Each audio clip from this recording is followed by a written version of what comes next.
Opa, tudo certo? Boas-vindas a mais essa análise da Ford College. Hoje, a gente vai entrar de cabeça em um dos conceitos mais importantes do Rust, variáveis e mutabilidade. E para quem tá vindo de outras linguagens, se prepara, viu? Porque o jeito que o Rust faz as coisas é bem diferente, mas por um motivo excelente. Beleza? Vamos começar com a pergunta de $1 milhão. Por que o Rust é tão, digamos, chato com as variáveis? Bom, a resposta toda se resume a duas palavras: segurança e previsibilidade. A linguagem foi pensada desde o zero para evitar um monte de bugs que são super comuns por aí. E a forma como ela gerencia os dados é tipo a nossa primeira linha de defesa. Antes de mais nada, vamos acertar os ponteiros aqui na terminologia. Em Rust, o termo técnico mais certinho não é nem variável, é vinculação, ou binding, em inglês. Pensa nisso como o ato de ligar um nome, tipo X, a um valor, tipo o número 5. Parece um detalhe bobo, né? Mas essa precisão já diz muito sobre a filosofia do Rust.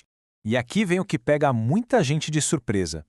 E se eu te dissesse que, em Rust, por padrão, as variáveis não variam? Eu sei, parece que não faz sentido nenhum, mas essa é uma das características mais poderosas da linguagem para a gente escrever um código que, sabe, não quebra.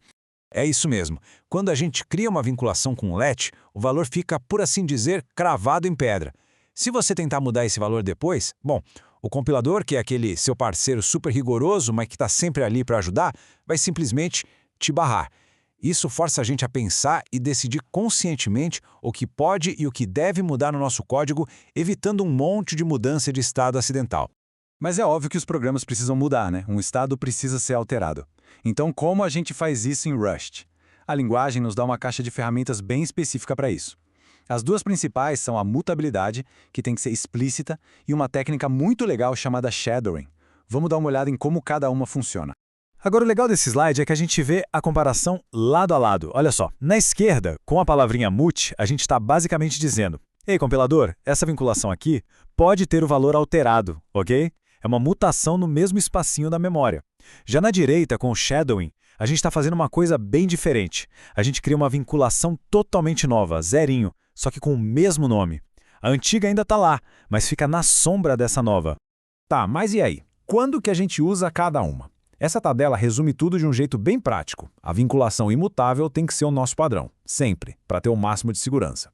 A mutável a gente usa quando um estado precisa mesmo mudar, tipo um contador num loop, sabe? E o shadowing?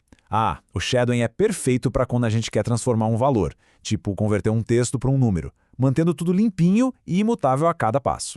Bom, chega de teoria, né?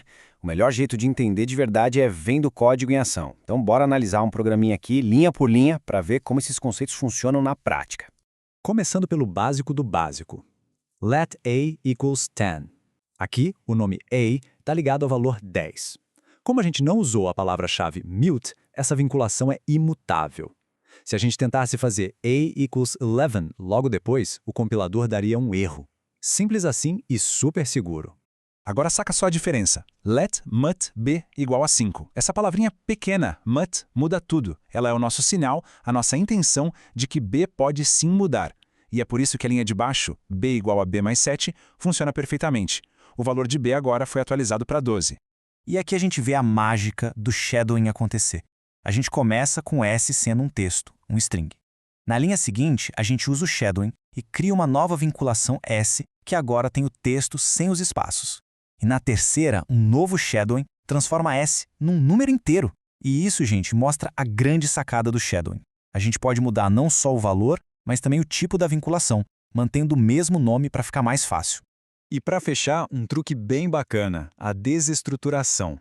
A gente tem uma tupla ali, chamada pair. Com uma única linha, let x multi y igual a pair, a gente consegue extrair os dois valores. E olha que legal, dá para aplicar a mutabilidade só onde a gente precisa. O x continua imutável, quietinho na dele, enquanto o y é declarado como mutável e pode ser alterado. É um controle super fino, né? Ok, legal, mas por que tudo isso é tão crucial? Especialmente quando a gente fala de desenvolver para Solana? A resposta é simples. O custo de um erro na blockchain é altíssimo. Pensa bem, num programa on-chain, um bug não é só um programa que fecha. Pode significar perda de dinheiro, de ativos digitais e de forma irreversível.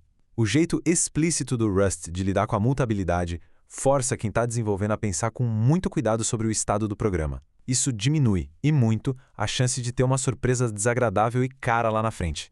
Esse aqui é mais ou menos o fluxo normal de trabalho com os dados de contas na Solana. Primeiro, os dados são desserializados, ou seja, lidos e preparados. Depois, eles são modificados. E é exatamente aqui que as regras de mutabilidade do Rust brilham, garantindo que qualquer mudança seja segura e intencional. E por fim, os dados são serializados de volta para a blockchain. Essa disciplina toda do Rust que faz o processo ser, confiável.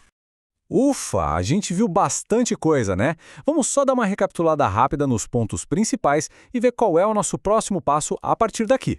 4 ideias para guardar na cabeça. Primeiro, vinculações são imutáveis por padrão. É a regra de ouro. Segundo, o shadowing cria uma nova vinculação e pode até mudar o tipo.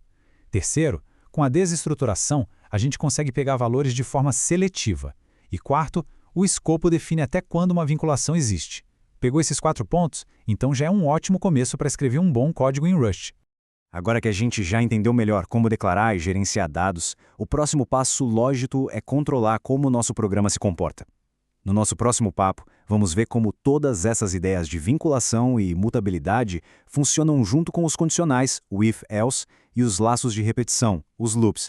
E para a gente fechar, fica aqui uma pergunta para pensar. Como é que esses padrões de segurança, essa ideia de mutabilidade por padrão e mutabilidade explícita, podem proteger o seu próximo projeto, seja ele na Solana ou em qualquer outro lugar? Refletir sobre isso já é o primeiro passo para escrever um código muito mais seguro. E lembrando que esse material foi produzido pela Ford College. Para se aprofundar mais nesses assuntos e em outros do universo Web3, dá um pulo lá em ford.college. A gente se vê na próxima.